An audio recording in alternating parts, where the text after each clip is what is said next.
Mercy naman, pag-usapan naman natin to. Maawa ka naman sa mga anak natin.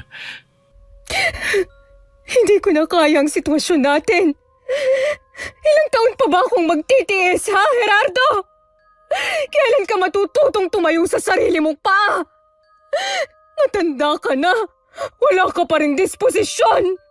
Bigyan mo pa ako ng isa pang pagkakataon. Pangako, magbabago na ako. Ang dami ko nang ibinigay na pagkakataon sa'yo. Hanggat hinahayaan mong makialam ang ate mo sa pamilya natin, hindi tayo aasenso. Magsabi ka nga ng totoo. May kapalit na ba ako? Ha, sino? Sino siya, Mercy? Wala akong lalaki!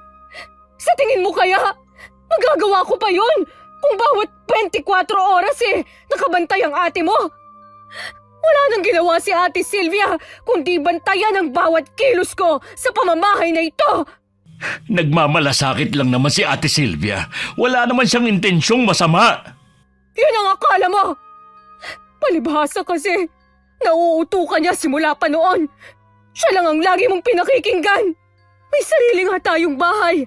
Pero sa bawat desisyon naman, tinidiktahan ka ng ate mo. Mabuti pa, kayong dalawa na lang ang magsama. Ngayon ka pa ba mag-aal sa balutan kung kailan malalaki na mga anak natin? Paano si AJ?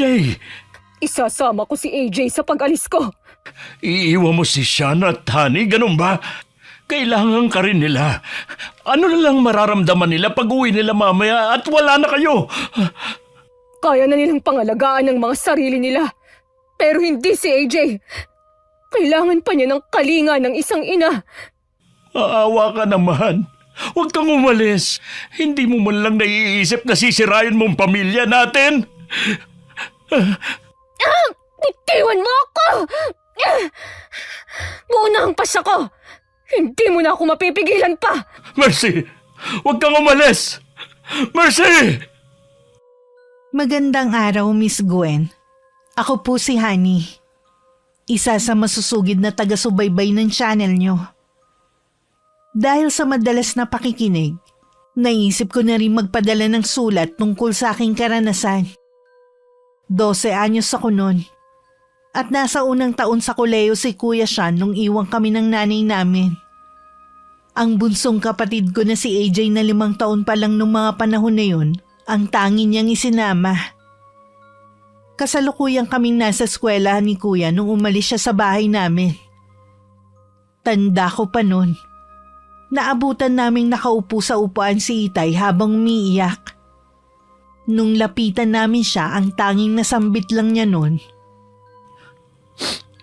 Mga anak, wala nang inay ninyo. Iniwan niya na tayo. Hindi ko alam kung babalik pa ba sila ng kapatid niyo rito. Mula nun wala nang araw na hindi umiinom si Itay. Lagi din niya kaming nabubulyawan ni Kuya Sean tuwing kinukuha namin ng bote ng alak sa kanya.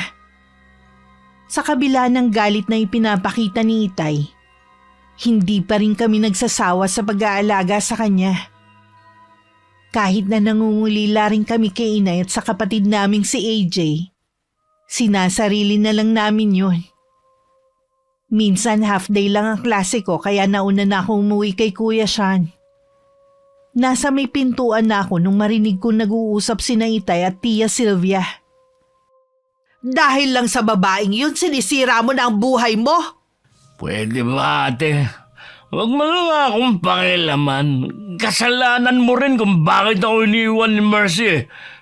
Wala ka lang ginawa, kundi ang pintasan siya at hanapan ng mali. O bakit? Totoo naman ang nakikita ko sa kanya. Ang tagal nyo na nagsasama, wala pa rin kayo na ipupundar. Masyado kasi siyang magastos. Pati kasi yon pinakikialaman mo. Alam mong 3 anak namin at 2 na ang nag-aaral. Hindi lang naman yun ang nakikita kong maling ginagawa ng asawa mo Marami pa. Bulag ka lang kasi sa pagmamahal mo sa kanya kaya hindi mo nakikita. Tama na, ate. Malis ka na dito. Mula ngayon, huwag mo na kaming pakialaman ng mga anak ko. Ikaw kung pagtabuyan mo ko, akala mo hindi mo na ako kakailanganin Mas ngayon mo ko kailangan dahil wala nang asawa mo. Baka nga nagpapasarap na yun sa bago niya eh. Habang ikaw naman nagpapakalango sa alak dito. Wala na akong pakialam kung sumama man siya sa ibang lalaki. Basta pabayaan mo na ako. Itong tandaan mo ha. Wala ka namang ibang malalapitan kundi ako eh. Kaya huwag kang magmalaki dyan. Pwede ba, Ate Sylvia? Tumigil ka na sa kakatalak mo. Umuwi ka na nga sa inyo. Doon ka magtatalak mag-isa. Mula nung mapangasawa mo ang babaeng yun, naging bastos ka na. Sige lang, magpakalango ka sa alak. Tingnan ko lang kung sino ang magdudusa sa sakit sa ating dalawa. Nung maramdaman kong palabas na ng bahay si Tia Sylvia, mabilis akong umikot papunta sa kusina. Doon ako pumasok. Sa sala nakita ko si Itay na nakasandal sa upuan habang nakapikit. Hawak pa niya sa kanang kamay ang bote ng alak. Nagpunta na lang muna ako sa kwarto para magbihis. Tsaka ako muling lumabas para asikasuhin naman si Itay, na nakatulog na sa kalasingan. Matulin na lumipas ang 10 taon. Pareho na kami nakatapos ni Kuya Sean. Mula nung umalis si Inay at ang bunsong kapatid namin, wala na kami naging balita sa kanila. Ayaw na rin silang pag-usapan pa ni Itay. Mano po, Tay? Ay, kawang ka ng Diyos. Hoy, kumusta ang pag-a-apply mo sa trabaho? Ayos naman po ang interview ko kanina. Yun nga lang, tatawagan na lang daw ako o mag-send na lang sa email ko ng confirmation kung tanggap na ba ako sa posisyon na ina-applyan ko. Ayos lang yan. Huwag kang magmamadali sa paghahanap ng trabaho. Gusto ko yung trabaho na makukuha mo, gusto mo talaga at hindi napilitan lang. Gusto ko na rin po kasing makatulong sa gastusin dito sa bahay. Ay, paubaya mo na sa amin ng Kuya Sean mo ang gastusin dito. Hindi naman po pwede yun. Katulad po niyan, nagpaplano ng magpakasal sina kuya at ang nobya niya. Nag-iipon na po sila. Ewan ko ba doon sa kuya mo, ba't nagmamadaling mag-asawa? 27 pa lang naman. Ako nga nun nagpakasawa muna sa pagkabinata bago nagpakasal. Si Ate Janet po yata ang may gusto ng magpakasal na sila ni Kuya Sean. Matagal na rin po kasi sila eh. Ay kahit na. Sabihin mo nga sa akin, meron bang tinatago ang kuya mo sa akin, ha? Ano naman po ang itatago ni Kuya sa inyo? Hoy, baka buntis na nobya niya, kaya gusto na nila magpakasal. Si tatay talaga. Hindi po yun ang dahilan. Kita nyo nga po, kapapasok lang sa DepEd hindi nun sasayangin ang pagkakataon na ibinigay sa kanya. Uy, sa bagay nga no, pareho pa talaga sila ng propesyon ng kuya mo. Magkaiba lang sila ng pinapasukan. Kung gusto na talaga nilang magpakasal nasa kanila na yun. Papayagan ko naman sila Nag-iipon po muna sila. Tingin ko matatagalan pa yun. Hoy, tama. Mag-ipon nga muna sila. Baka kasi ang maiambag ko lang isang kabang bigas. May intindihan naman po ni Kuya Sean yun. Tsaka kasal naman nila, tama lang na sila ang gumastos. Isang teacher sa elementary school dito sa amin si Kuya Sean. At may 4 na taon nang nagtuturo. Bago pa siya makapagturo sa public, pumasok muna siya ng 1 taon sa private school. Habang hinihintay ang board exam. Masasabi kong naging mabuti ang Diyos sa amin sa mga taong nagdaan. Kahit naroon pa rin ang pangungulila sa nanay namin at marami pa rin akong tanong na siya lang ang makakasagot. Umaasa pa rin ako na sana makita namin sila ulit ng kapatid ko. Nakarating naman kay Tia Sylvia ang tungkol sa planong pagpapakasal ni Kuya Sean. Kaya agad niyang kinumpronta si Itay. Oh, Ate Sylvia, ikaw pala. Nakita kasi kitang dumating Bakit ang aga mo yatang umuwi? Tapos ka na bang mamasada? Maaga talaga akong umuwi. Nahihilo kasi ako sa sobrang init ngayon. Baka naman mataas ang dugo mo. Dapat nagpapatingin ka na sa health center. Wala naman akong kakaibang nararamdaman Mainit lang talaga. Ay, ano bang sadya mo? Nakarating sa akin ng balita na balak na daw mag-asawa ni Sean. Totoo ba? Nagpaplano pa lang naman, pero hindi pa naman ako sinasabihan na mamamanhikan na kami. Sigurado ka na ba dyan sa magiging manugang mo, ha? Uy, ano naman ang ibig mo sabihin, ate? Panghabang buhay ang kasal. Ang pag-aasawa, hindi parang kanin na isusubo tapos kapag napaso iluluwa na lang. Ate, sila naman ang magsasama, hindi tayo. Ako naman hindi nagkulang ng paalala kay Sean. May tiwala ako sa magiging desisyon niya. Dapat kilalanin mo rin ang babaeng yun at ang pamilya niya. Nakakilala ko naman na si Janet. Ilang beses na siyang dinala rito ni Sean. Gaano mo ba kakilala ang pamilya niya, ha? Ang alam ko dating may pwesto sa palengke nanay niya ngayon yata naglalako na lang. Halata na wala kang alam sa pamilya ng babaeng yun Hindi naman kasi ako makikisama sa kanila kundi si Sean. Kahit na. Papayag ka ba na makapasok sa pamilya natin ang babaeng anak ng kriminal at may kapatid na adik? O isa mo naman nalaman ng bagay na yan. Inalam ko mismo. Hindi naman malayo ang kabilang barangay para magtanong-tanong ako tungkol sa babaeng yun Wala naman kasing nababanggit si Sean tungkol sa pamilya ng nobya niya. Kaya ngayon pa lang, pag-isipan mo muna kung talagang papayagan mo si Sean. Napakasalan ng babaeng yun. Ay, tatanungin ko si Sean, pero hindi ako mangingialam sa anumang desisyon niya. Kaya ko nga ipinapaalam sa iyo para pigilan mo ang plano ng anak mo. Tapos yan lang ang maririnig ko sa iyo. Ay, saka na nga tayo mag-usap. Bigla kasi sumakit ang ulo ko magpapahinga na muna ako. Sige, maiwan na muna kita. Magpa-check up ka na rin sa lalong madaling panahon, ha? Oo na, saka na lang ulit tayo magkwentuhan.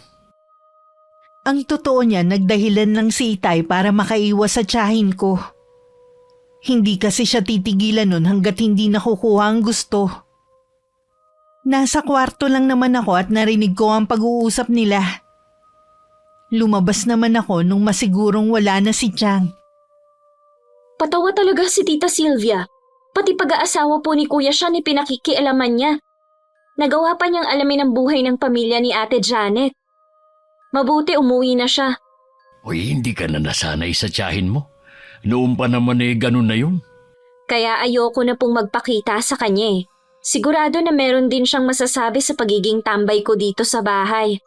Hindi ka niya pwedeng pagsalitaan ng hindi magaganda. Ako makakalaban niya. Alam ko naman po na ipagtatanggol niyo ko. Pero ayoko naman na mag-away kayong magkapatid ng dahil sa akin. Iiwasan ko na lang po na magkasalubong kami ni Chang. Paano mo naman gagawin yun? Kapitbahay lang naman natin siya. Kita mo nga, kaya pumunta dito dahil nakita akong dumating. Bahala na po, Tay. Basta pagtataguan ko siya. Uy, kumusta naman yung inaplayan mo? Hindi na po ako umaasa na tatawagan pa po nila ako. Tumingin na rin po ako sa online, baka po doon swertehin ako. Huwag kang magmadali. Darating din ang trabaho na nababagay sa'yo. Hayaan mo na lang si Tia Sylvia mo kung meron man siyang sinasabi. Opo, Tay. Pero gusto ko na rin na magtrabaho. Naiinip na din po kasi ako dito sa bahay Tsaka, paano nga kung biglang mag-asawa si Kuya? Ano naman? Malakas naman ang kita ko sa pamamasada ng jeep. Gusto ko rin po kasi kayong mabilhan ng mga bagay na gusto nyo. Hindi yung si Kuya lang lagi ang nagbibigay. Hindi naman yun ang mahalaga sa akin Ang gusto ko maging masaya kayong magkapatid. Wala na akong hinihiling pa. Siyempre po, Tay. Gusto rin naman namin na maging masaya kayo. Kung saan kayo masaya ng kuya mo, masaya na rin ako. Dito ka muna ha. Magpapahinga lang muna ako sa kwarto. Sige po, Tay. Tatawagin ko na lang kayo mamayang hapunan. Tuwing nakikita ko si Itay, lihim na lang ako nagpapasalamat. Dahil nalampasan niya ang malaking pagsubok sa kanya. Ang pag-iwan sa amin ni Inay. Alam kong nalulungkot pa rin siya. Siguro ayaw lang niyang ipakita sa amin yun. Ilang taon din siyang nalulung nun sa alak. Natauhan lang siya nung muntik nang mamatay si kuya dahil sa dengue. Nangako siya sa Diyos na magbabago na. Basta wag lang niyang kunin sa amin ang kapatid ko. Habang wala pa nga akong trabaho, inako ko muna ang mga gawaing bahay. Katulad ng pagluluto ng agahan. Dahil laging maagang umaalis si Itay at Kuya Sean. Kapag ako na lang ang naiiwan sa bahay, paglilinis naman ang hinaharap ko at paglalaba gaya ng araw na yun.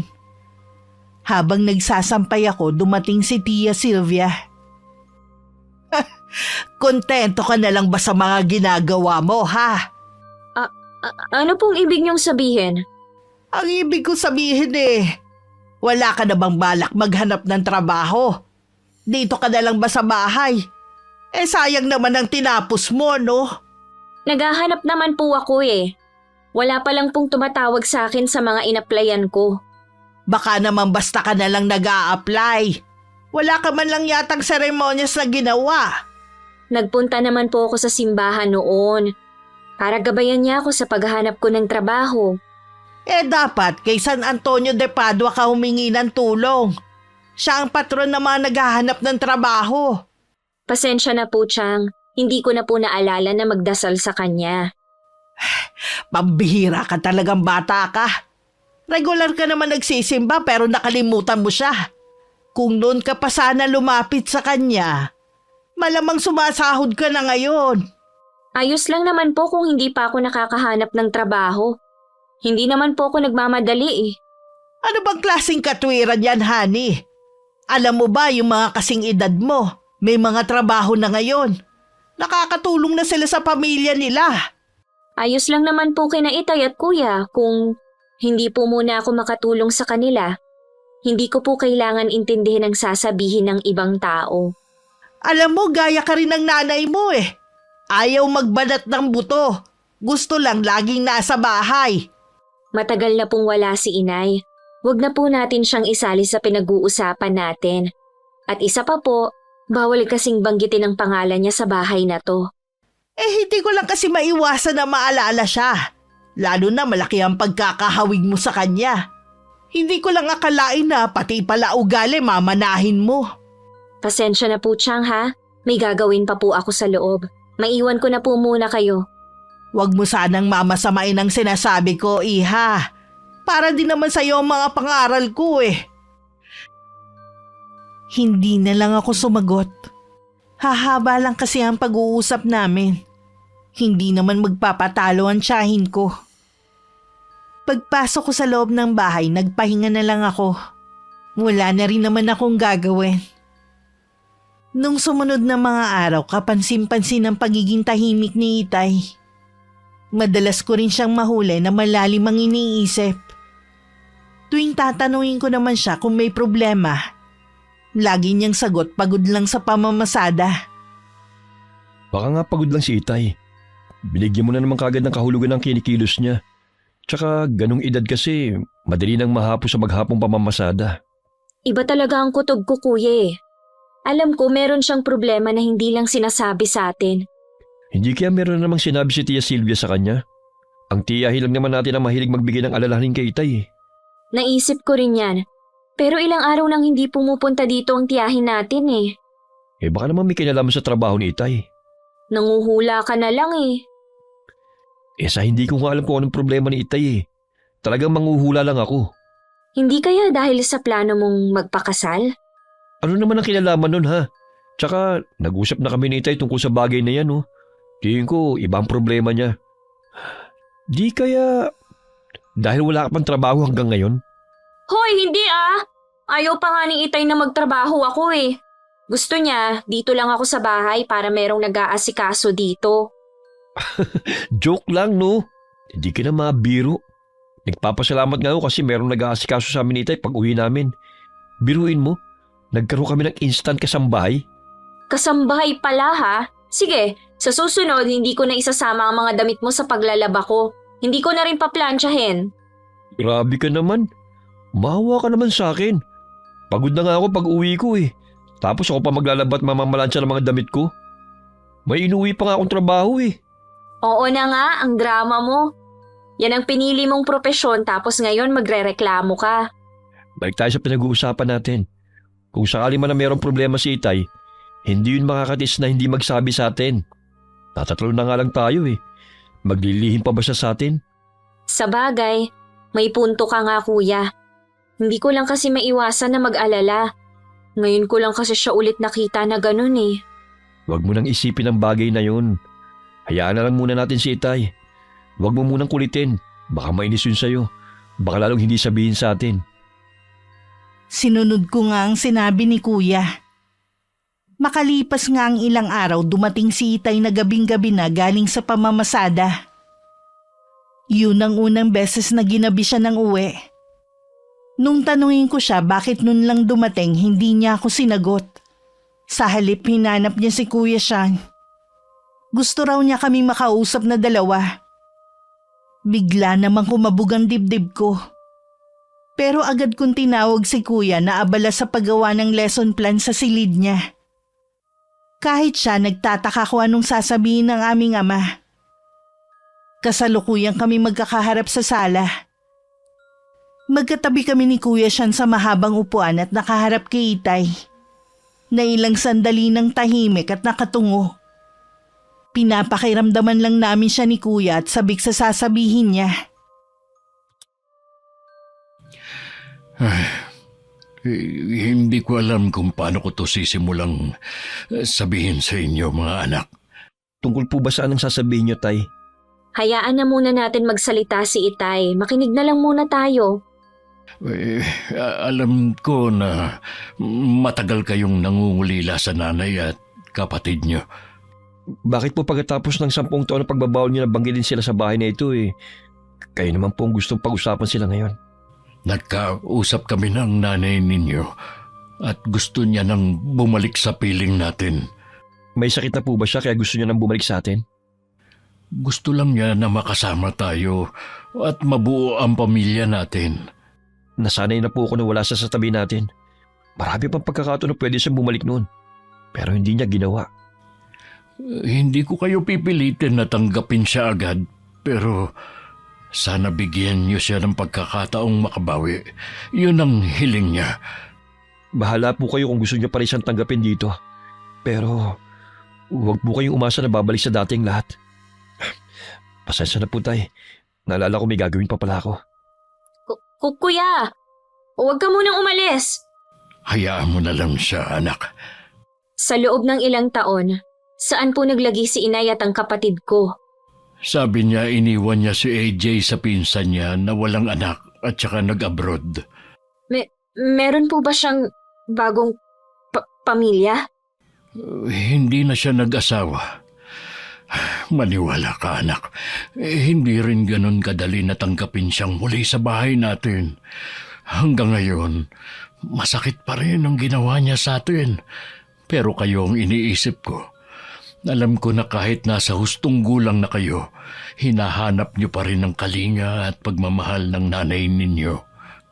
Naguguluhan po ako, Tay. Hindi ko alam kung anong mararamdaman ko.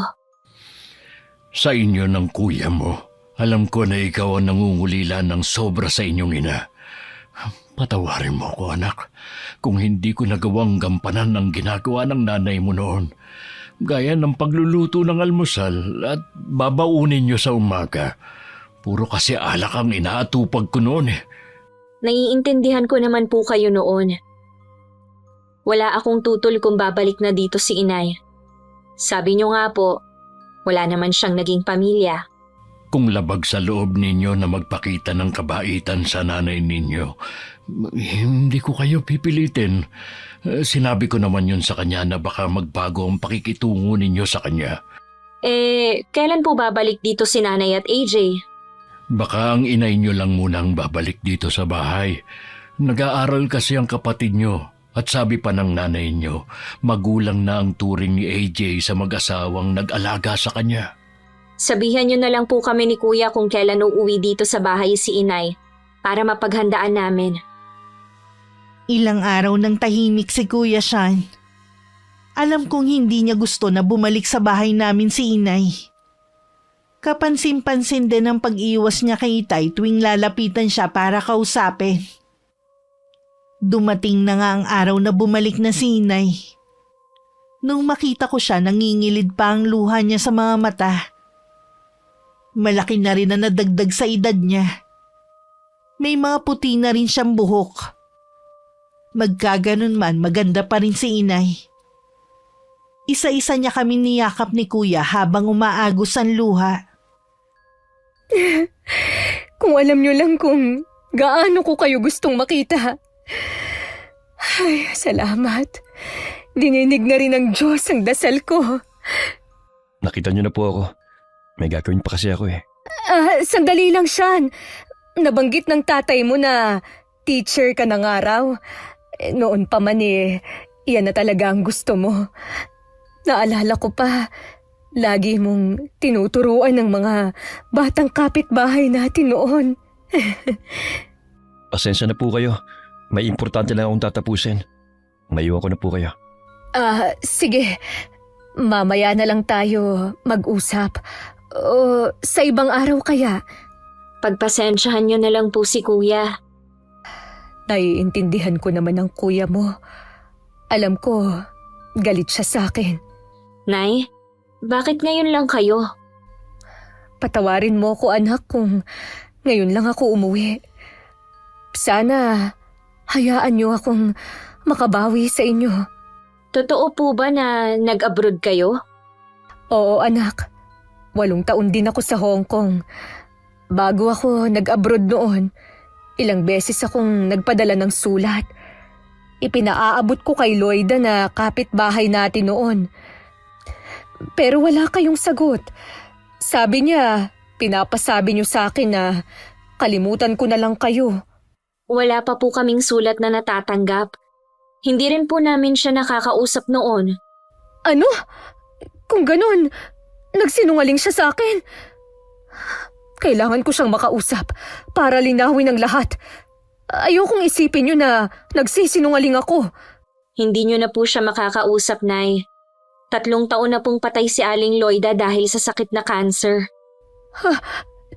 Karma na rin siguro yun sa kanya dahil sa ginawa niya sa akin. Pinagkatiwalaan ko siya at itinuring na kaibigan. Tapos ito ang gagawin niya sa akin. Kung ano man ang dahilan niya, hindi na po natin malalaman. Ang mahalaga naman po bumalik na kayo dito sa bahay. Oo nga, anak.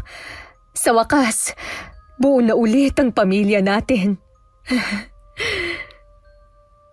Nakakapanibago na kasama na namin ulit si Inay sa bahay. Naroon din ang pagkailang. Pero nakikita ko naman na gusto niya talagang makabawi sa amin. Si Kuya tahimik at maging si Itay. Nakibuin dili si Inay sa kabila ng pag-aasikaso nito sa amin. Halos si Inay na nga rin ang gumagawa ng lahat ng mga gawain ko. Nakarating naman kay Tia Sylvia ang bigla ang pagsulpot ni Inay sa amin. Tuloy-tuloy siyang pumasok at hinanap si Inay sa buong bahay.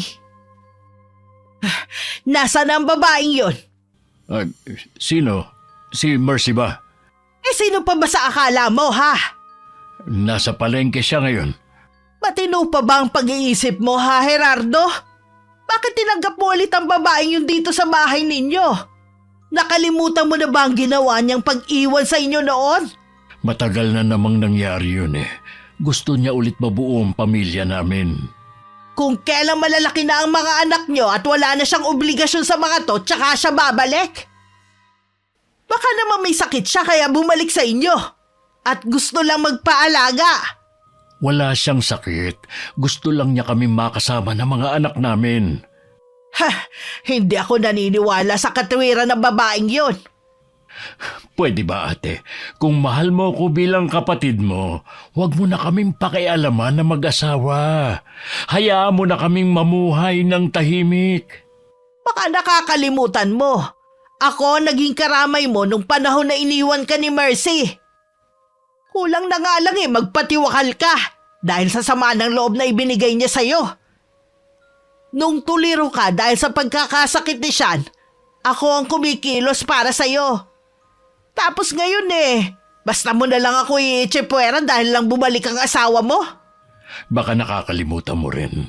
Ikaw ang dahilan kung bakit umalis si Mercy noon. Napuno na siya sa pakikialam mo sa relasyon namin. Pagmamalasakit ang tawag doon, hindi pakikialam. Ayaw lang kasing napupuna ng asawa mo sa mali niyang ginagawa noon. Pareho na kaming matanda ni Mercy. Ayaw na naming balikan ng mga panahon na lagi na lang kaming nag-aaway. Gusto na lang naming mamuhay ng tahimik. Iisa lang ang buhay natin. Wala naman sigurong masama kung pipiliin naming maging masaya sa mga natitirang taon ng buhay namin. Bahala ka na nga sa buhay mo. Kapag inulit ni Mercy ang ginawa niya dati, wala ka nang maaasahan sa akin. Tutale, baliwala naman ang mga nagawa kong tulong. Nagdadabog pang umalis ng bahay namin si Tia Sylvia. Naiiling na lang din si Itay habang nakatanaw sa papalayong ate. Tumatanaw naman ang utang na loob ang Itay namin sa lahat ng tulong na ibinibigay sa amin ng tiyahin ko. Pero may pagkakataon kasi na sumusobra na rin talaga ang pakikialam sa amin ni Chang. Nung sumunod na araw kahit nagkakaroon pa rin ng ilangan dahil sa pagdating ni Inay, napapansin ko naman na unti-unti na natatanggap ni Kuya siya ng pagbabalik ni Inay sa buhay namin. Ganon din si Itay na maayos na ang pakikiharap sa kanya. Salamat nga pala dahil tinanggap mo ulit ako sa bahay na ito. Mag-asawa pa rin tayo sa mata ng tao at higit sa lahat sa mata ng Diyos. Pero kung tutuusin, madali para sa'yo na mag-asawa ng iba. Lalo na't bata ka pa noon at matikas. Naisip ko rin naman yan dati. Pero mas nangingibabaw sa akin ang kapakanan ng mga anak natin. Alam ko na hindi rin nila gugustuhin mag-asawa ulit ako. Kung meron man akong pinagsisisihan, yun na yung mga taon na wala ako sa piling ng mga anak natin. Masyado akong naging makasarili noon. Kung pwede ko nga lang ibalik ang nakaraan. Wala na tayong magagawa sa mga mali nating desisyon. Pero may pagkakataon pa tayo para ituwid yun. Sana naman, huwag ka na magpapatalo sa emosyon mo. Hindi na talaga. Ngayon pa lang, sinasabi ko na sa'yo na hindi na ako magpapatalo sa ate mo. Hindi na ako makakapayag na sirain niya ulit ang pagsasama natin. Huwag mong isisi lahat kay Ate Sylvia. May kasalanan ka rin naman eh. Ay, siguro nga. Nagpadala ako sa galit ko sa kanya. Sinabihan ko na rin si ate. Hindi na siya makikialam uli sa atin kaya ipanatag mo na ang loob mo na hindi na siya kontrabida sa mga buhay natin. Abay, dapat lang. Baka pagsisihan pa niya sa pagkakataong ito ang pakikialam niya.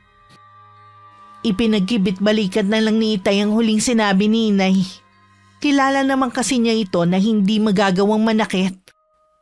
Hindi na rin naman ulit pumunta si Tia Sylvia sa bahay namin pagkatapos siyang kausapin ni Itay noon. Nakikita ko pa rin naman siya na patingin-tingin sa bahay namin pero hindi na lumalapit. Sa paglipas ng mga araw, tuluyan na rin natanggap ni Kuya si Inay. Napag-usapan na rin nila ang tungkol sa plano niyang pagpapakasal. Wala namang masama kung gusto na ninyong magpakasal ng girlfriend mo. Nasa hustong gulang na rin naman kayo eh. Ang gusto ko po kasi mag-ipon na muna kami. Maganda rin yung sinasabi mo na mag-ipon muna.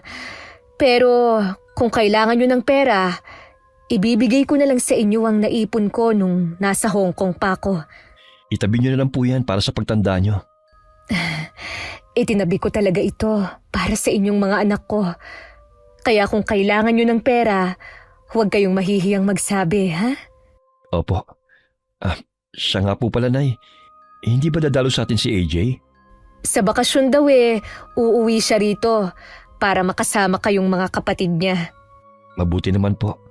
Ang akala ko kasi wala na siyang pakialam sa amin eh. Patawarin niyo ako, ha? Kasalanan ko kung bakit nahiwalay sa inyo ang bunso ninyong kapatid. Kalimutan na po natin ang nakaraan. Tapos na po yun. Ang importante po, Nakikita naman namin na gusto niyo talaga makabawi sa amin ni Honey. Maiba nga pala ako. Kailan mo ko ipapakilala sa girlfriend mo? Busy pa po kasi siya ngayon. Pero hahanap po kami ng oras para makapunta siya rito sa atin. Excited na akong makilala siya. Sabi ng kapatid mo teacher din pala siya. Ano nga pala ang pangalan niya? Janet po. Baka po kilala niyo na po siya noon. Pamangkin po siya ni Aling Lloyda na kapitbahay natin. Madalas po si Janet sa kanila. Pero sa kabilang baryo po sila nakatira ng pamilya niya. Ah, si Lloyda. Yung dati kong kaibigan. Baka nakikita ko na nga siya dati pa kung lagi siyang nasa bahay ng tiyahin niya. Ay, ang pagkakataon nga naman, no? Oo nga po. Sayang po hindi niyo na inabot si Aling Lloyda. Lagi po niyang binabanggit ang pangalan niyo bago siya mamatay. Ah, talaga? Bakit kaya? Magkaibigan nga po kasi kayo. Kaya natural lang po na hanapin niya kayo sa huling sandali ng buhay niya. Sabi ng kapatid mo, matagal din siyang naratay bago bawian ng buhay. Opo. Nagkanda utang-utang nga po sila eh. Hindi na rin po nakapagtapos ang mga anak niya dahil sa kakapusan sa pera. Kawawa naman ang mga anak niya. Nadamay pa sa karma ng kanilang ina. Bakit yun naman po nasabi yan? Pasensya ka na anak kung wala akong maramdaman na kahit konting awa sa kanya. Mas nangingibabaw kasi ang galit na nararamdaman ko dahil sa ginawa niya sa akin. Anong ginawa sa inyo ni Aling Lloyda? Ilang beses akong nagpadala sa kanya ng sulat para ibigay sa inyo. Pero hindi pala niya inaabot. Wala nga po, Nay. Ang natatandaan ko lang po na madalas niyang sabihin, kalimutan na namin kayo. Masaya na raw po kayo sa kinaroroonan niyo. Sinadya niyo raw po kaming iwan dahil magiging pabigat lang kami sa inyo. Hindi yan totoo. Siya nga itong kung ano-ano ang sinabi na ayaw na ninyo akong makita. Na matindi raw ang galit niyo sa akin. Yun pala hindi niyo naman sinabi. Naging dahilan patuloy yun para matakot ako na makipagkita sa inyo noon. Matalik kayong magkaibigan ni Aling Lloyda. Para na nga po kayong magkapatid eh. Ano kayang dahilan niya para gawin yun? Hindi na natin malalaman dahil isinama na niya sa hukay ang sagot sa mga tanong natin. Oo nga po. Ipagpasa Diyos na lang po natin ang ginawa niya. Sean, kahit pa pamangkin ni Lloyda ang girlfriend mo, hindi ko siya idadamay sa galit ko sa tiyahin niya. Alam ko naman po yun, Nay. Basta, sabihan mo lang ako ha, kung kailan pupunta rito si Janet. Gusto ko kasi siyang ipagluto. Opo, Nay. Ipapalam ko po kagad sa inyo. Sigurado matutuwa yun. Mahilig po kasing kumain yun eh. Akala namin tuluyan na kaming hindi papansinin ni Tia Sylvia. Halos 2 buwan na kasi siyang hindi dumadalaw sa amin. Tuwing nakakasalubong ko siya sa daan, lalapitan ko sana siya para magmano. Kaya lang umiiwas naman siya. Sabi ni Itay, hayaan ko na lang daw dahil ganun lang daw talaga ang kapatid niya. Habang si Inay lang ang naiwan sa bahay, bigla na lang sumulpot ang tiyahin ko sa bahay namin. Tuloy-tuloy lang siyang pumasok na para bang hindi nakikita si Inay.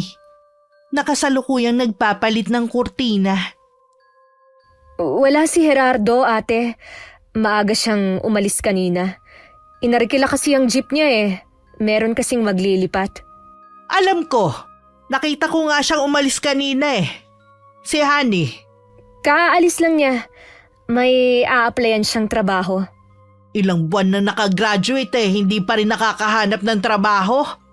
Mas gusto lang yata niyang tumambay dito sa bahay Nag-a-apply naman siya, ate. Mahirap lang talagang maghanap ng trabaho ngayon. Hindi lang siyang nakakaranas ng ganun. Bakit ba kasi nagkuleyo pa siya? Sana pagkatapos niya mag-high school, naghanap na siya ng trabaho. Sayang lang ang 4 na taon na ginugol niya. Mas okay pa rin, ate, na nakatapos ang mga anak ko para hindi nila maranasan na maliitin gaya ko noon. Oo na, baka naman dramahan mo pa ako. Ngayon ko lang napansin na wala pala kayong santo dito sa bahay niyo. Kaya kung ano-ano nakakapasok wala man lang kayong proteksyon. Hindi naman kasi kami mahilig ni Gerardo sa display na santo. Mahalaga naman sa amin Naniniwala kami sa Diyos at ang relasyon namin sa Kanya. Iba pa rin kapag may santo kayo rito. Kahit isa lang sana. Palibhasa kasi, hindi kayo marunong magsimbang mag-anak. Kaya ka lang ba nagpunta rito? Para pangaralan ako? Para sabihin ko sa'yo, ate, hindi lahat ng pumapasok sa simbahan banal. Minsan, ginagamit lang nila yon para magpanggap na mabuti sila kumpara sa ibang tao. Para yatang meron kang ibig sabihin dun sa sinabi mo ah. Alam ko na regular kang nagsisimba, pero ang ugali mo, hindi pa rin naman nagbabago. Ikaw na babae ka. Bakit kasi bumalik-balik ka pa rito eh? Bumalik ako rito para sa pamilya ko. Hindi na rin ako papayag na manipulahin mo kami sa mismong pamamahay namin. Huwag mo na kaming pakikialaman pa ni Gerardo at maging ang mga anak namin. Nakalimutan mo na yata na sa loob ng 10 taon ako ang karamay ng kapatid ko at mga anak niya. Wala ka nga nung panahon na nag-aagaw buhay si Sean sa ospital. Hindi ko alam ang pangyayaring yun. Wala naman kasing binabanggit sa akin si Loida noon. Kung hindi ka kasi umalis noon, malalaman mo ang nangyayari sa pamilya mo. Palibhasa kasi makasarili ka. Baka nga kaya mo iniwan ang pamilya mo dahil meron kang sinamahan na ibang lalaki. Alam ng Diyos na hindi totoo yan.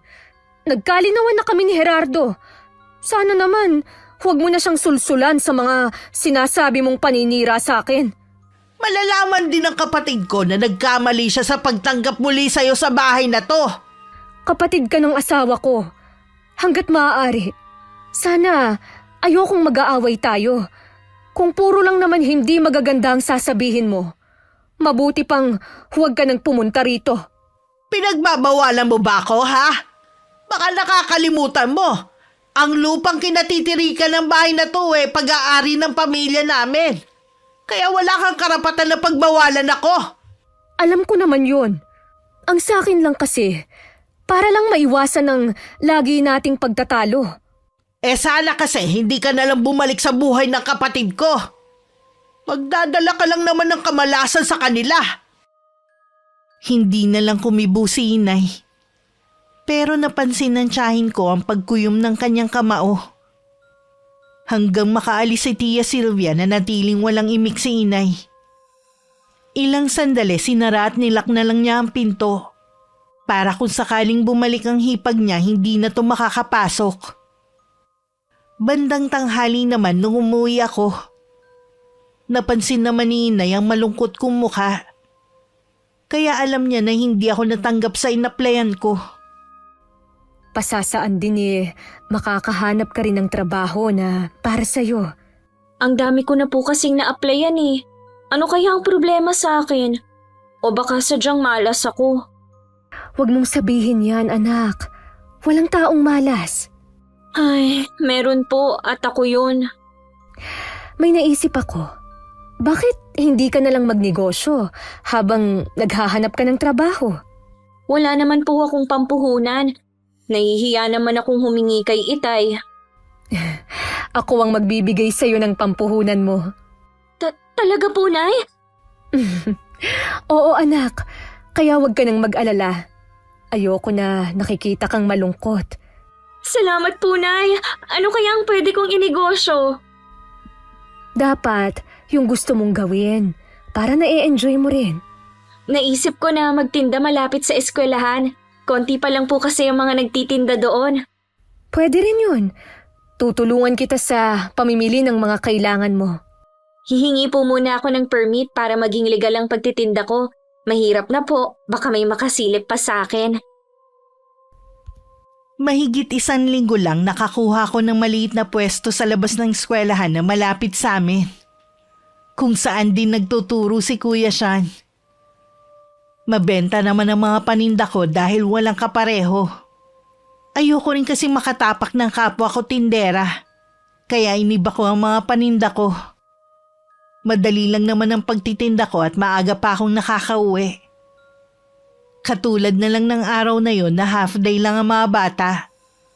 Habang nag-aayos nga ako ng mga paninda ko, dumating si Tia Sylvia. Tia Sylvia, kayo po pala. kumusta nga pala ang pagtitinda mo? Bakit maaga kayatang uuwi ngayon? Half day lang po kasi ang klase dahil may seminar po ang lahat ng teacher. Ah, ganun ba?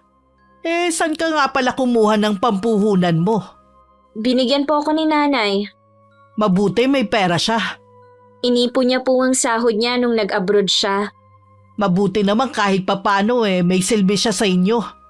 Akala ko magiging pabigat pa siya sa inyo Huwag naman po kayong ganyan kay inay. Nagsisisi naman po siya sa pag-alis niya noon.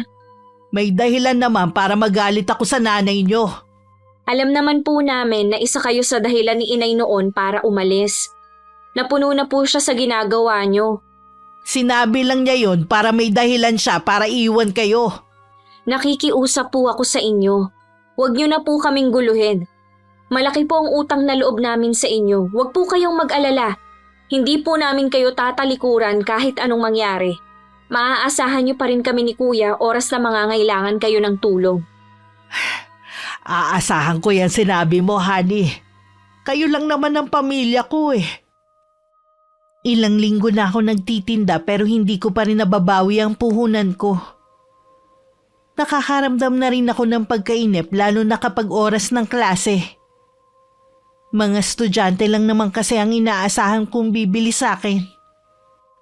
Nung mga unang araw lang ako masaya. Pero katagalan nakakaramdam na ako ng pagkainip sa aking ginagawa. Lagi pa rin ako nagche-check ng email. Baka kasi may sumagot na sa mga inaplayan ko. Oh, bakit maaga kang umuwi? Half day na naman ba ang klase? Hindi po. Umuwi na lang po ako dahil ang sama ng pakiramdam ko. May lagnat ka ba? Wala naman po. Ang bigat lang po ng pakiramdam ko ngayon. Paano yan? Wala kang kasama dyan. Nakita ko na umalis ang mga magulang mo kanina Mabuti pa dito ka na lang muna sa bahay. Nakakahiya naman po. Ayos lang naman po kung mag-isa lang ako dito sa bahay. Huwag ka na mahiya. Mahirap yung mag-isa ka lang dyan tapos masama pa ang pakiramdam mo. Napilitan na rin akong sumama kay Tia Sylvia. Matagal-tagal na rin naman nung huli akong makapasok sa bahay niya. Dati nang mahilig mangolekta ng mga pampaswerte ang tiyahin ko. Saka nangongolekta din siya ng mga santo pero nung itigil nga niya, ipinalit naman niya ang iba't ibang klase ng mga estatwa. Napansin kong halos mapuno na ang buong sala niya. Pakiramdam ko tuloy may mga matang nakatingin sa akin. Ang umagaw ng atensyon ko, ang isang estatwa ng babae na may piring ang mga mata. May hawak siyang napakaraming barya at kulay gintuto. Hindi ko na malaya na titig na pala ako rito. Siya si Buena Fortuna. Humiling ka sa kanya ng kahit ano ibibigay niya. Gusto mo ba ng ganyan Para swertehin ka naman. Hindi po ako naniniwala sa mga pampaswerte Marami nang nagpapatotoo na swerte ang dala ni Buena Fortuna sa buhay ng isang tao. Napansin ko kasing minamalas ka Baka siya na ang sagot sa mga kamalasang nararanasan mo sa paghahanap ng trabaho. Saan niyo po ito binili? Sa isang kaibigan na maraming alam sa mga pampaswerte. Sasabihin ko sa kanya na dalhan pa ako ng isa. Sige po. Sabihan niyo lang po ako kapag dumating na. Babayaran ko po. O sige, magpahinga ka na muna riyan sa upuan. Ikukuha na rin kita ng maiinom. Tingin ko sa'yo namumutla na. Kinabukasan, dumating agad ang estatwa na sinasabi ni Tia Sylvia. Hindi na rin niya yung pinabayaran sa akin. Bigay na lang daw niya bilang tulong. Sinunod ko lang ang bilin niya na ilagay ko yun sa sala at nakaharap sa pinakapinto ng bahay namin. Inilagay ko rin yun sa mataas na lugar. Humiling na rin ako na sana swertihin na ako sa mga plano ko sa buhay. At ilayo ang pamilya ko sa sakit. Napansin naman ng mga kasama ko sa bahay ang estatwa na lagi kong nilalapitan tuwing umaga. Yan pala ang sinasabing estatwa ng kuya at tatay mo. Saan mo yan nakuha? Ha? Binili ko po yan sa isang kakilala, sabi pampaswerte daw. Kailan ka pa naniwala sa mga ganyan? Wala naman pong masama eh. Malay niyo po totoo na ang Buena Fortuna ang magbibigay ng swerte sa atin. Humiling na nga po ako sa kanya eh. Kung meron ka mang gustong makuha, dapat dumiretso ka na lang sa Diyos. Bakit kailangan mo pang ipadaan sa estatwa na yan? Nagdadasal naman po ako sa kanya. Kaya nga lang, naiinip ka na sa sagot niya. Eh kung ayaw niyo po dito sa estatwa, itatapon ko na lang. Hayaan mo na lang. Sayang din ang ipinambili mo dyan. Makalipas nga ang 1 linggo, sunod-sunod na ang magagandang pangyayari sa akin at sa pamilya ko. Gumanda ang kita ko sa pagtitinda at sa loob lang ng ilang araw, nabawi ko na rin ang puhunan. Tinawagan na rin ako para makapagsimula sa trabaho. Kaya si inay muna ang pinagtinda ko. Namanhikan na rin ang mga magulang ko sa pamilya ng girlfriend ni Kuya Sean. Sa paglipas ng mga araw, ramdam kong gumaan ang buhay namin.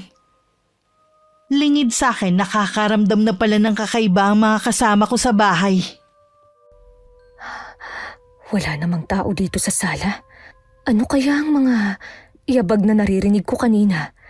Imposible naman na dahil sa pagod. Kaya kung ano-ano na ang naririnig ko.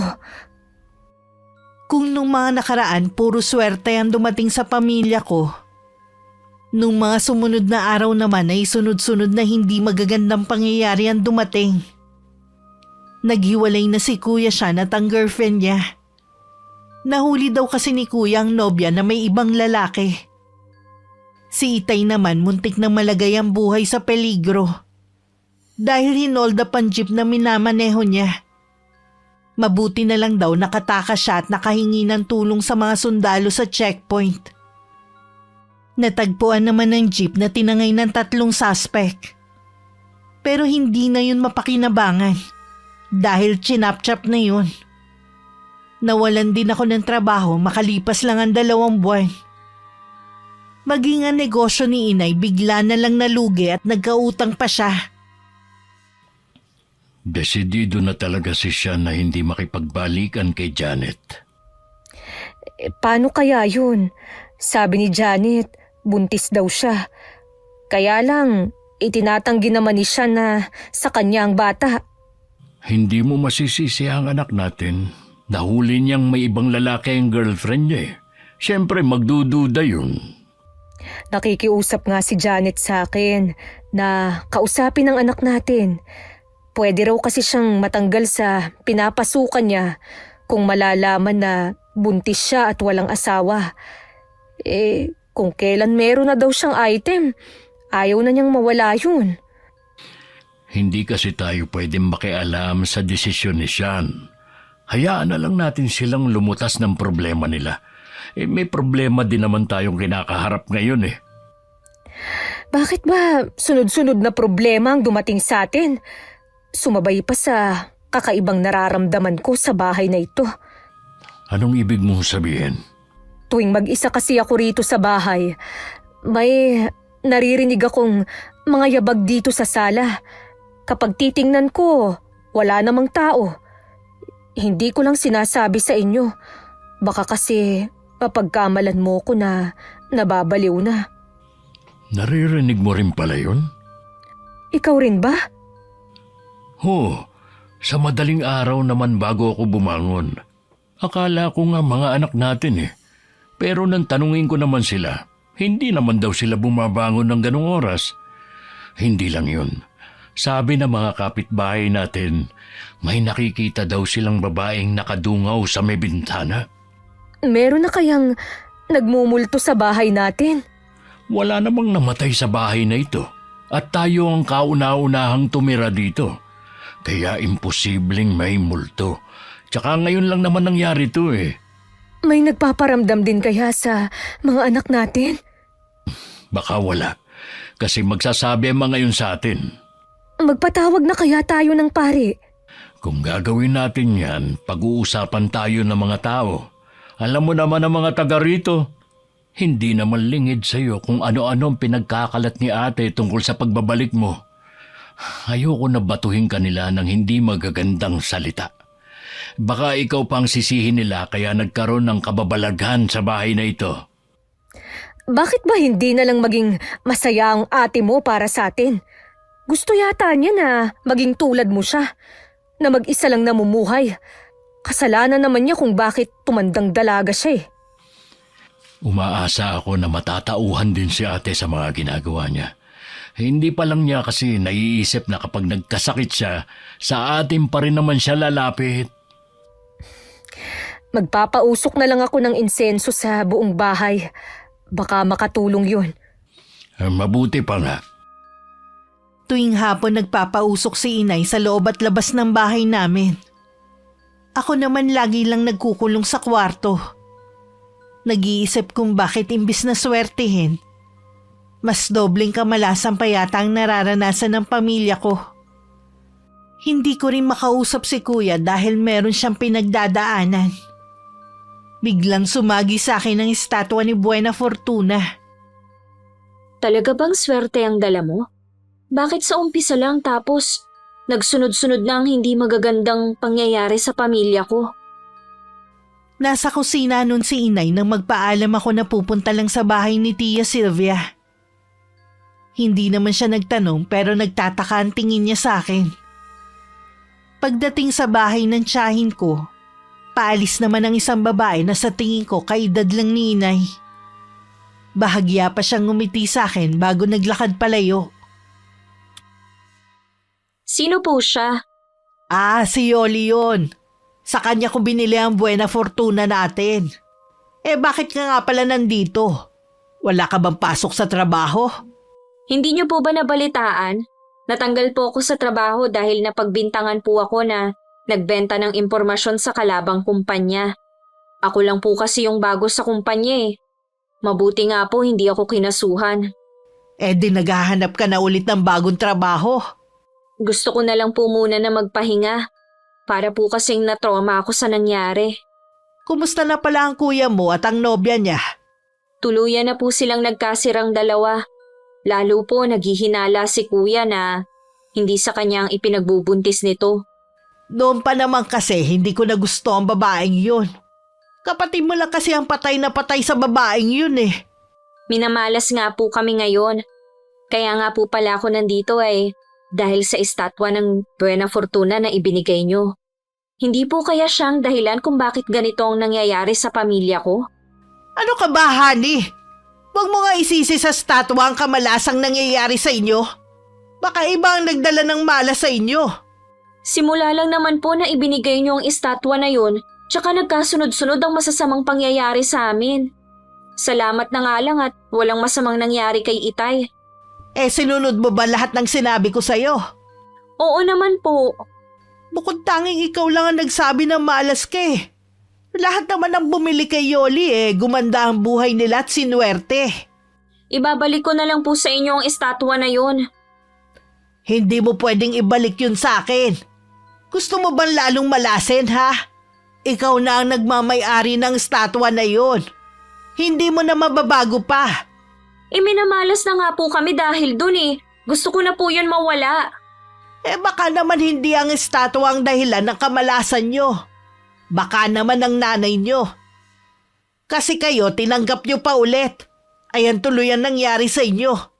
Masaya na naman kayo kahit 3 lang kayo eh.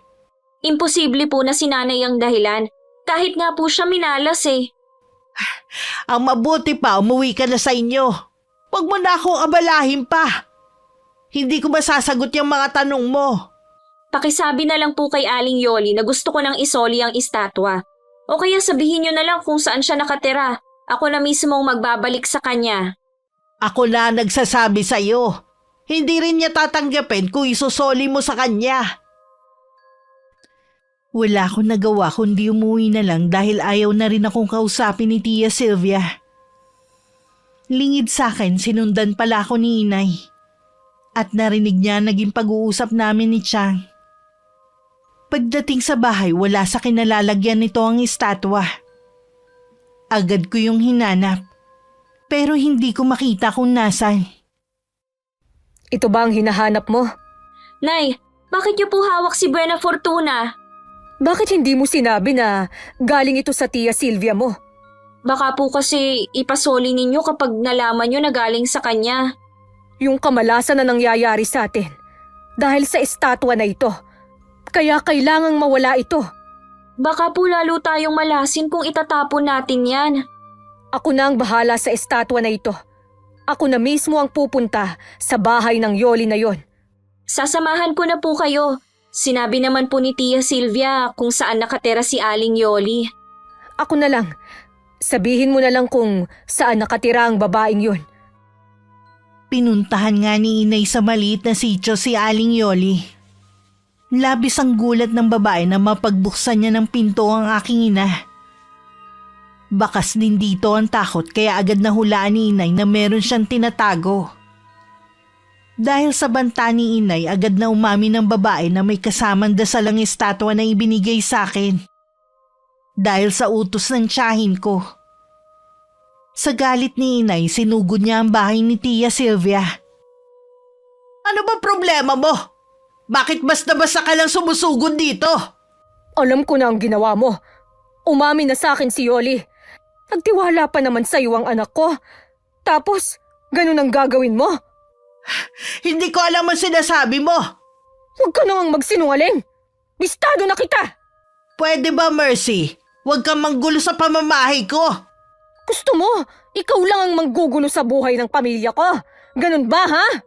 Dahil sa statwa na yun, para ka na nababaliw sa galit. Ikaw ang nababaliw sa ating dalawa.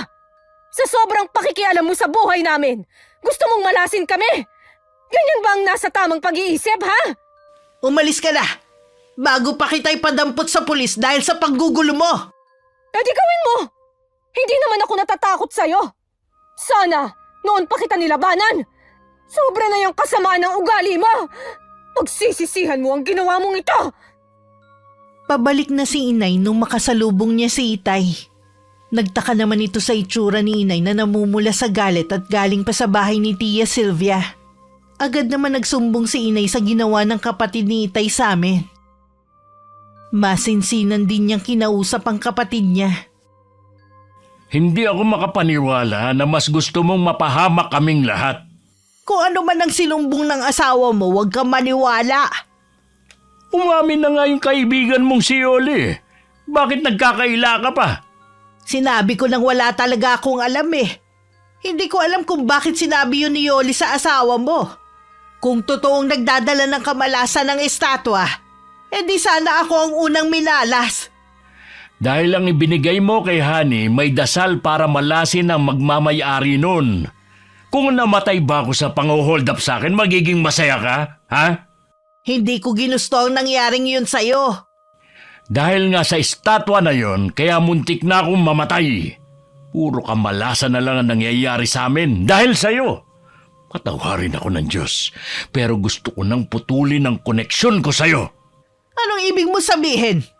Ayaw na kita makita kahit kailan. Huwag na huwag ka nang pupunta sa bahay namin. Itinatakwil mo na ba ako bilang kapatid, ha? Oo, dahil gusto mong ipahamak ang pamilya ko. Gerardo, huwag mo namang gawin sa akin to. Ingatan mo ang sarili mo dahil walang mag-aalaga sa'yo kapag nagkasakit ka. Gerardo, huwag kang umalis. Binasag ni inay ang estatwa. Pagkatapos mag-usal ng dasal na tinuro ni Aling Yoli. Mula nun hindi na sila nakakarinig ng naglalakad sa sala namin. Sinunod ko naman ang payo ng mga magulang ko na wag na muna maghanap ng trabaho. Palipasin ko daw muna ang 1 taon. Si Kuya Sean naman lalong isinubsob ang sarili sa pagtuturo. Ang mga magulang naman namin nag-isip ng pwedeng gawing negosyo sa natitirang pera ni inay. Kumuha na lang sila ng pwesto sa palengke. At doon nagtinda ng mga sari-saring gulay na inaangkat nila sa kakilala. Salamat naman. Nakakaahon na tayo kahit paano. Oo nga eh. Akala ko nga, sa dami ng mga problemang dumating sa atin, hindi na tayo makakaraos. Siguro naman napagsisihan na ni ate mga mali niyang ginawa. Sa ugali ng ate mo, malabong mangyari yan. Matagal ko na nga siyang hindi nakikita eh. Sa kabila ng ginawa niya, nag-aalala pa rin ako sa kanya. Pasensya ka na, Gerardo. Hindi ko magawang patawarin ng kapatid mo.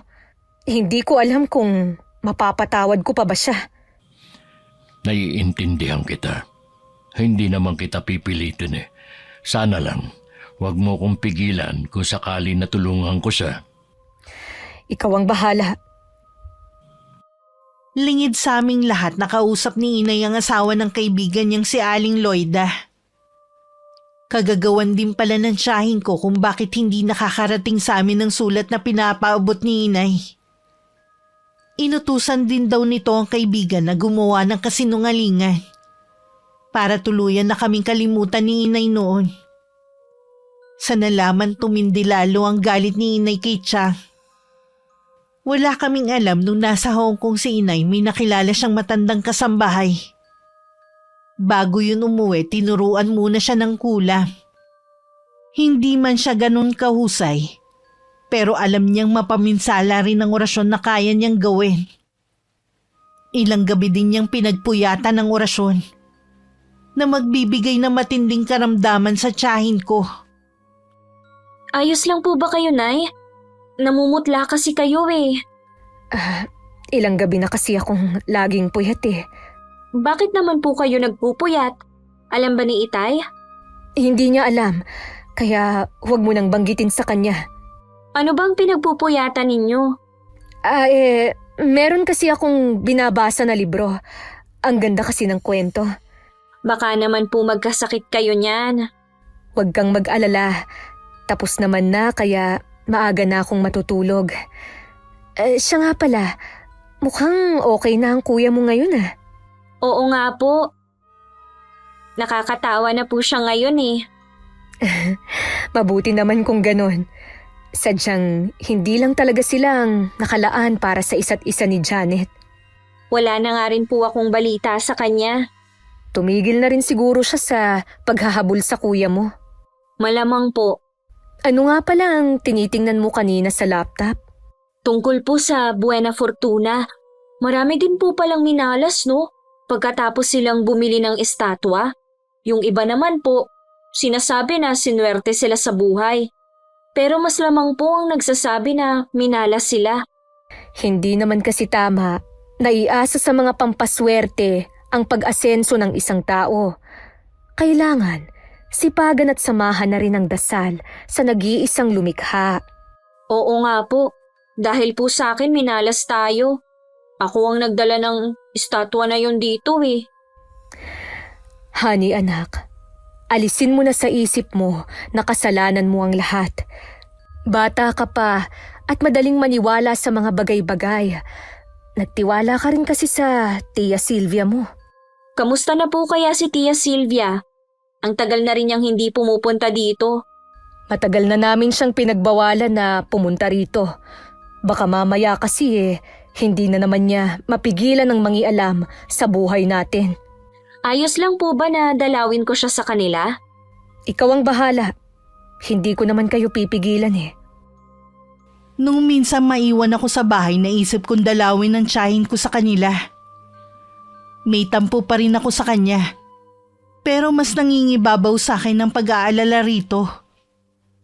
Dati kasi kahit anong pag-aaway nila ni Itay, magpapalipas lang siya ng 1 linggo. Tapos nun pupunta na sa bahay namin. Pagdating sa kanila, saradong-sarado ang bahay. Napansin ko rin na makapal na ang dahon sa lupa na parang ilang araw nang walang nagwawalis. Kumatok ako ng ilang beses, pero walang tugon sa loob. Nakailang ulit ako ng tawag, pero wala akong naririnig ng mga yabag na papalapit sa pinto. Umalis kaya siya? Saan naman kaya siya pupunta hindi pa naman araw ng simba ngayon? Ay, babalik na nga lang ako sa ibang araw. Paalis na sana ako nang makarinig ako ng kalabog sa loob ng bahay. Nang pihiting ko ang seradura, hindi naman pala yun nakalak sa loob. Kaya pumasok na ako. Madilim ang buong bahay kaya binuksan ko ang ilaw. Muntik na akong mapasigaw nung makita kong nakatayo sa may tapat ng pinto ng silid niya si Tia Sylvia. Tinakot niyo naman po ako. Ikaw pa ang natakot sa lagay na yan eh. Ikaw tong basta na lang pumasok dito. Kanina pa po kasi ako tawag ng tawag eh. Tapos nung paalis na po ako, nakarinig naman ako ng ingay kaya pumasok na ako. Nagmamadali kasi kung bumangon kaya nasagi ko yung display sa ibabaw ng lamesita ko. Bakit naman po sarado ang mga bintana ninyo? Ang dilim po tuloy nitong bahay niyo. Ilang araw na kasing masama ang pakiramdam ko eh. Naging sensitibo na rin ang mga mata ko sa liwanag. Nagpatingin na po ba kayo sa doktor? Hindi pa. Yun lang naman ang nararamdaman ko eh. Alam ba ng mga magulang mo na nagpunta ka rito? Opo, nagtataka po kasi ako. Bakit hindi kayo napunta sa bahay? Ayaw na ng tatay mo na maging kapatid ko. Hindi na niya ako kailangan pa. Nakapagsalita lang po ng ganun si Itay dahil sa galit. Huhupa din po yun. Kilala ko ang itay mo. Alam ko na hindi na niya ako mapapatawad. Ayos lang po ba kayo? Kanina pa kasi makati ang lalamunan ko eh. Para bang may balahibo sa loob nito. Di ba po kapag nangangati ang lalamunan ninyo, iniinuman nyo lang ng salabat?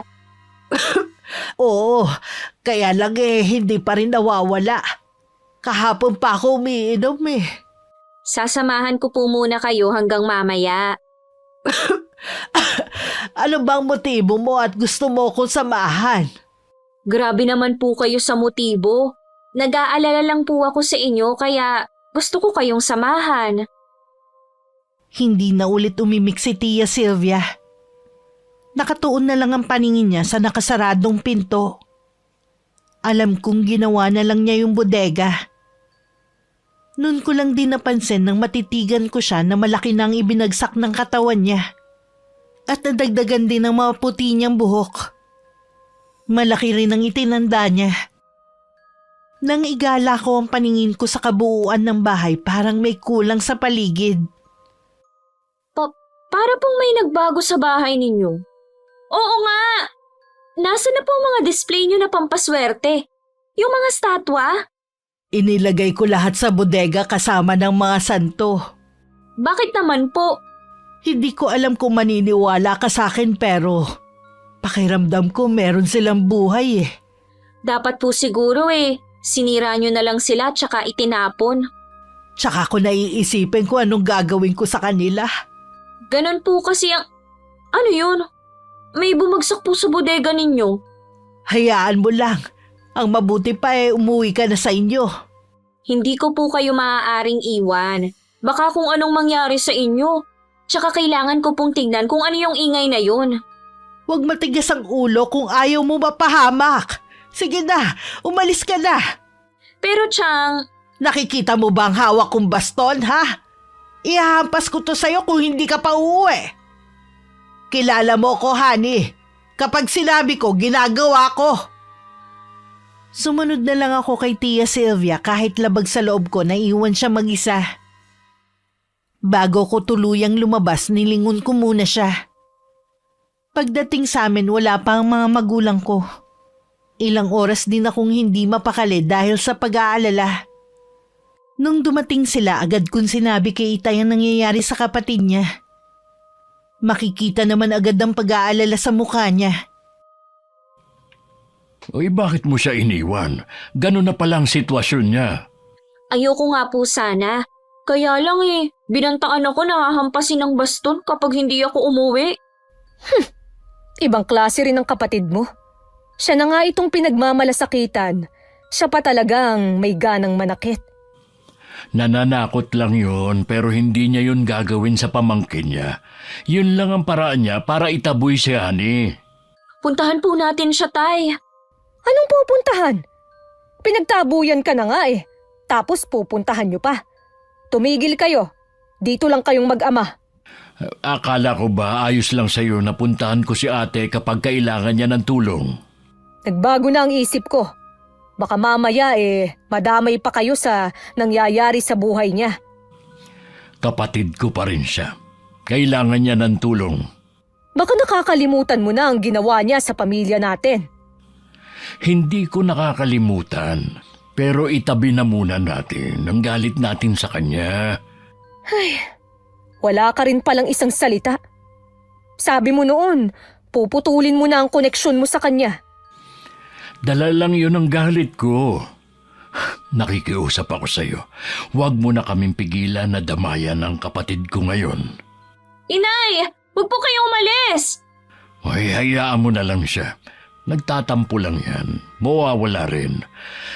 Sasama ka ba sa akin? Opo, Tay. Tayo na po. Nang makaalis kami, tsaka naman lumabas ng kwarto si inay. Matalim ang mga mata niya na nakasunod ng tingin sa amin. Hindi naman nakaligtas yung kay kuya na nakatayo sa may kusina. Kahit siya, nag-aalala rin sa tiyahin namin. Alam ko po na matindi ang galit niyo kay Tia Sylvia. Pero sana po patawarin niyo na siya. Madali lang sabihin yan dahil hindi mo alam ang nararamdaman ko. Mula pa noon, wala na siyang ginawa kundi pakialaman ng pamilya natin. Kayo pa rin po ang pumili na iwan kami noon. Huwag niyo pong isisi ang lahat sa kanya. Nagawa po namin kayong patawarin. Sana po'y magawa niyo rin patawarin si Tia Sylvia. Huli na ang lahat, iho. Hindi ko na siya mapapatawad pa. Alam ko pong magagawa niyo yun. Masyado lang po kayo nabubulag ng sama ng loob at galit niyo sa kanya. Hindi mo kasi ako naiintindihan. May ginawa ako na hindi ko na kayang bawiin pa. Ano pong ibig niyo sabihin? Sean, kinulam ko ang Tia Sylvia mo. Po? Nagawa niyo po yun? Tama lang sa kanya na magdusa. Sa dami ng nagawa niyang kasalanan, kulang pa yon. Nay, nakikiusap ako. Bawiin niyo ng sumpa niyo sa kanya. Hindi ko na yun mababawi pa. Walang orasyon para bawiin ko ang ginawa kong kulam sa kanya. Patawarin po sana kayo ng Diyos sa ginawa niyo. Alam niyong malaking kasalanan yan.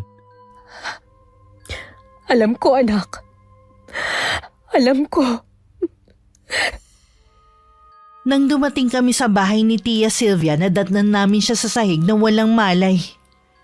Binuhat siya ni Itay at nilagay sa higaan. Ilang sandali lang nagkamalay na rin siya. Noon lang din namin napansin na may mga sugat siya sa balat na parang mga paso ng sigarilyo.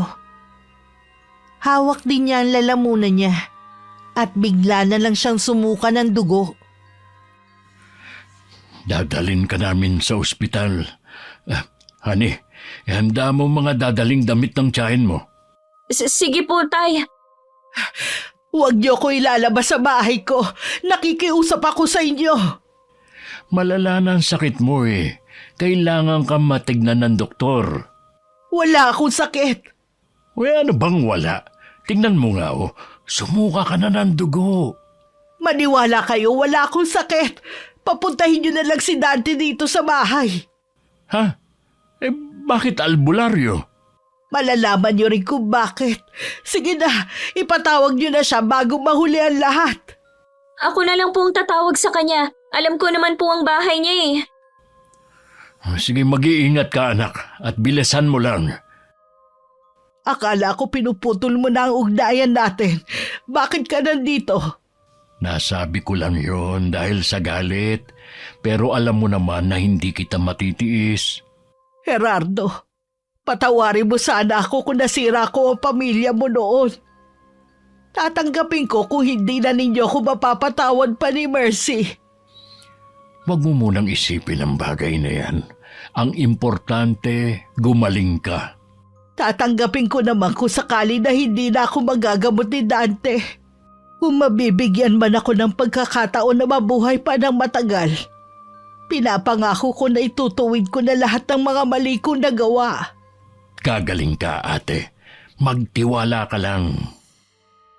Habang nag-uusap si Itay at Tia Sylvia, malalakas naman ng ingay ang maririnig sa kabilang silid.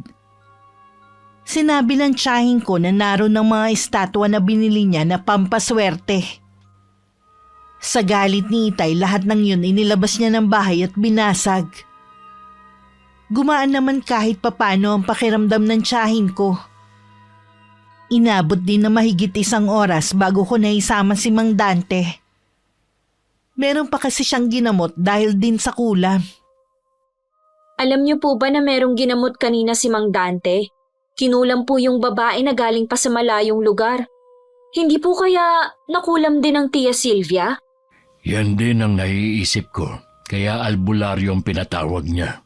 Sana gumaling na si Tia Silvia. Matanda na siya para maranasan ang ganong paghihirap. Iniisip ko kung sino kaya ang nasa likod ng nangyari kay ate. Wala naman po kasi akong nababalitaan na kaaway niya. Tsaka hindi naman papatulan ng mga taga rito si Chang. Kilala naman nila to na mabunga nga lang. Oo nga, ay isa lang ang naiisip ko, ang nanay mo. Magagawa kaya yun ni Inay? Sana nga'y hindi siya. Makalipas nga ang nakakainip na sandali, lumabas na rin ang albularyo. Hindi rin siya makatingin ng diretsyo. Nang tanungin siya ni Itay kung sino ang kumulam sa kapatid niya. Sa huli sinabi rin ito. Hindi kami makapaniwala ni Itay na magagawa yun ni Inay. May malalim po na dahilan si Inay kaya niya yun nagawa. Huwag naman po kayong magalit sa kanya. Huwag kang magalala. Hindi ako nagagalit sa kanya. Buo na ang pamilya natin.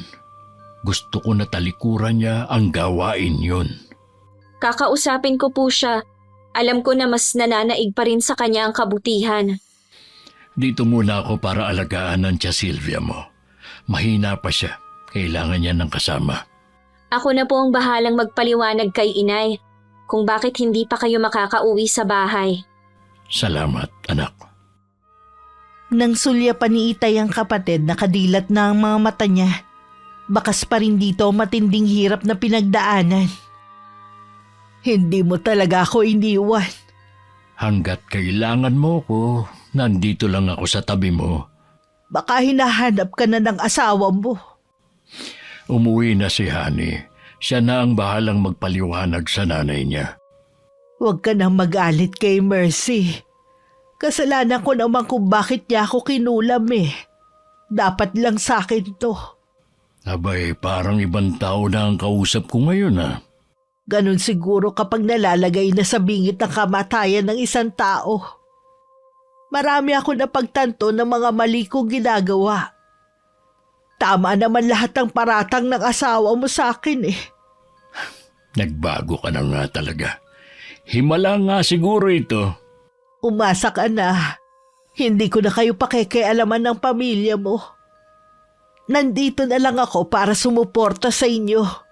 Salamat, ate ha. Nakumbinsi ko si Inay na puntahan si Tia Silvia at mag-usap sila. Nagulat pa si Itay nang makita na kasama ko siya. Iniwan na lang muna namin sila para makapag-usap ng sarilinan. Ate, patawarin mo ko sa ginawa ko sa'yo, ha? Nadala lang ako ng matinding galit ko sa'yo. Ako ang patawarin mo. Sa dami ng mga nagawa kong kasalanan sa'yo. Ako rin ang humarang ng mga sulat sa mga anak mo noon. Binayaran ko rin si Loida para magsinungaling sa'yo. Yun ang dahilan kung bakit nagawa kong kulamin ka. Alam mo, napakaswerte mo kay Gerardo. Ni minsan hindi ka niya siniraan sa mga anak mo. Ako lang ang laging gumagawa nun. Mabuti hindi ko nalaso ng utak nila. Kalimutan na lang natin yun. Magaling ka na ba, ate? Oo, magaling na ako. Huwag ka na makonsensya sa ginawa mo. Isipin mo na lang naging daan yun para matauhan ako sa mga ginagawa ko.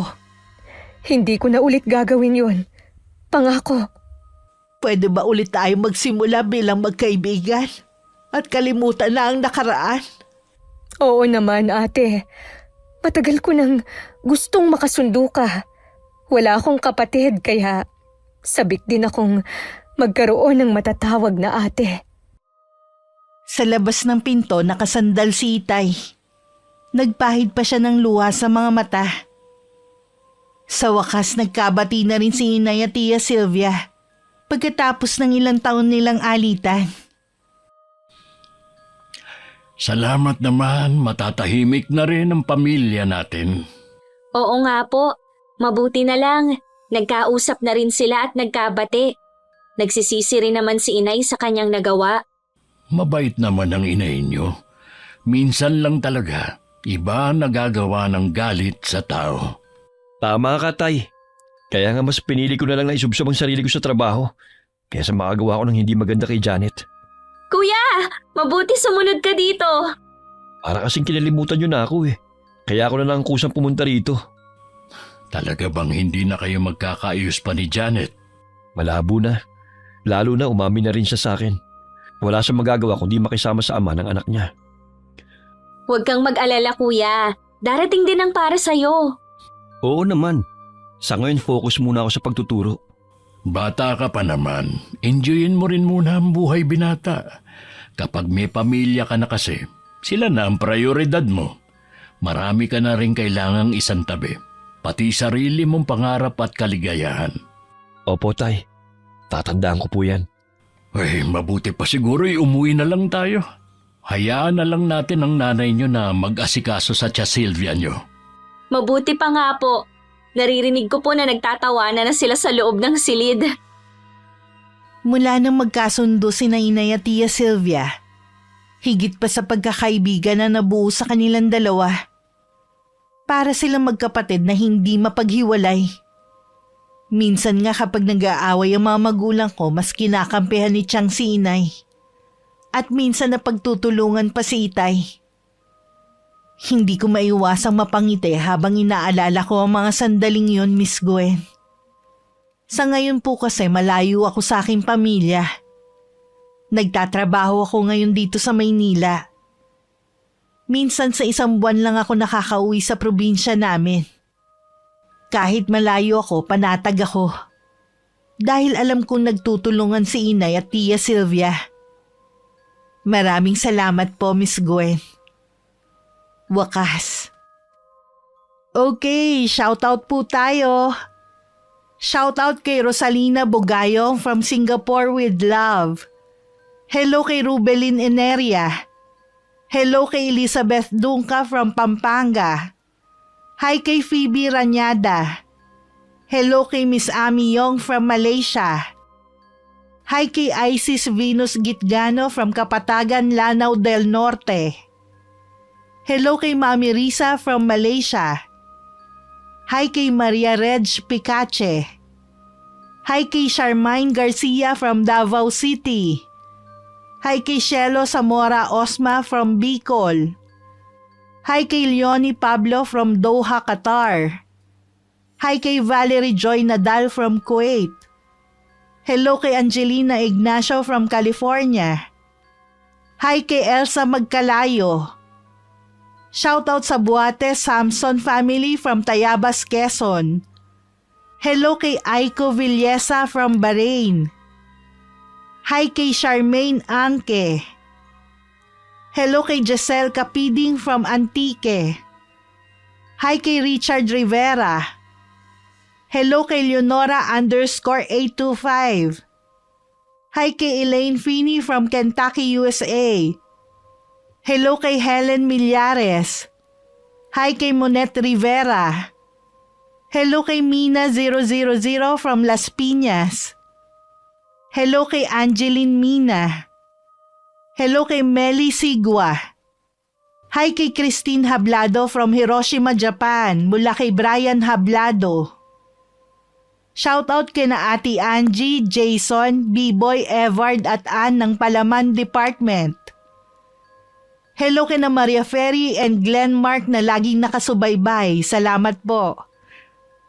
Shoutout kay na Eloisa, Sabel, Maika, Sheena, Zai, Erica, Nick, June, Gilbert, Hermie at Tata from RSJM Company.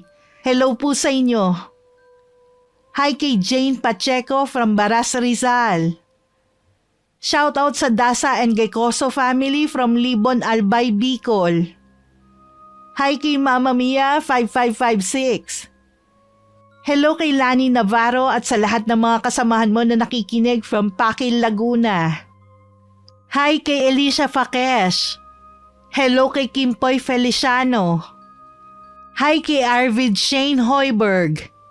And hello kay Mifran Azul. Marami pong salamat sa patuloy na pagsuporta at pakikinig. Ingat. God bless.